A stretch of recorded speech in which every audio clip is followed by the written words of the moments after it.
വയനാട് സുൽത്താൻ ബത്തേരിയിൽ വീട് കുത്തിത്തുറന്ന മോഷണ ശ്രമം.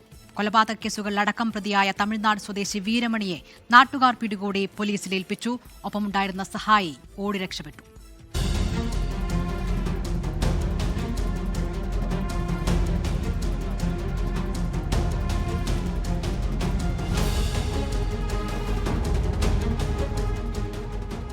മോഷണശ്രമത്തിനിടെ ഇന്ന് പുലർച്ചെ 4 മണിയോടെയാണ് വീരമണി പോലീസിന്റെ പിടിയിലാകുന്നത്.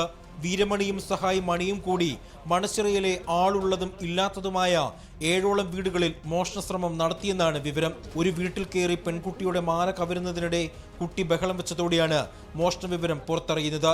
പിന്നീട് നാട്ടുകാർ സംഘടിക്കുകയും പോലീസിനെ വിവരം അറിയിക്കുകയുമായിരുന്നു. പോലീസും നാട്ടുകാരും നടത്തിയ തെരച്ചിലിൽ മോഷ്ടാക്കളെ കണ്ടെത്തുകയായിരുന്നു. ഇരുവരും ഓടി രക്ഷപ്പെടാൻ ശ്രമിക്കുന്നതിനിടെ വീരമണി കുഴിയിൽ വീണു. ഇയാളെ പിടികൂടാൻ ശ്രമിക്കുന്നതിനിടെ കൈവശമുണ്ടായിരുന്ന കത്തിവീശി പോലീസിനെ ഭീഷണിപ്പെടുത്തുകയും ചെയ്തു. പോലീസും നാട്ടുകാരും ചേർന്ന് ഇയാളെ ബലപ്രയോഗത്തിലൂടെയാണ് പിടികൂടിയത്.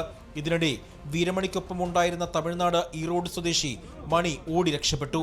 പിടിയിലായ വീരമണി കൊലപാതക കേസിൽ കൂട്ടുപ്രതിയും തമിഴ്നാട്ടിലെ നിരവധി മോഷണക്കേസുകളിൽ അമ്പലവയൽ പോലീസ് സ്റ്റേഷൻ പരിധിയിൽ 2022 നടന്ന മോഷണക്കേസിലെ പ്രതിയാണെന്ന് പോലീസ് പറയുന്നു. വീരമണിയുടെ സഹായി മണിക്കായി അന്വേഷണം പോലീസ് ഊർജിതമാക്കിയിട്ടുണ്ട്. 24 വയനാട്. ലോകത്തെവിടെയായാലും ഏത് സമയത്തും 24 വാർത്തകളും ഓഗ്മെന്റഡ് റിയാലിറ്റി പാക്കേജുകളും എക്സ്പ്ലെയിനറുകളും വിശദമായി കാണാൻ ഞങ്ങളുടെ യൂട്യൂബ് ചാനൽ നിങ്ങൾക്ക് സബ്സ്ക്രൈബ് ചെയ്യാം.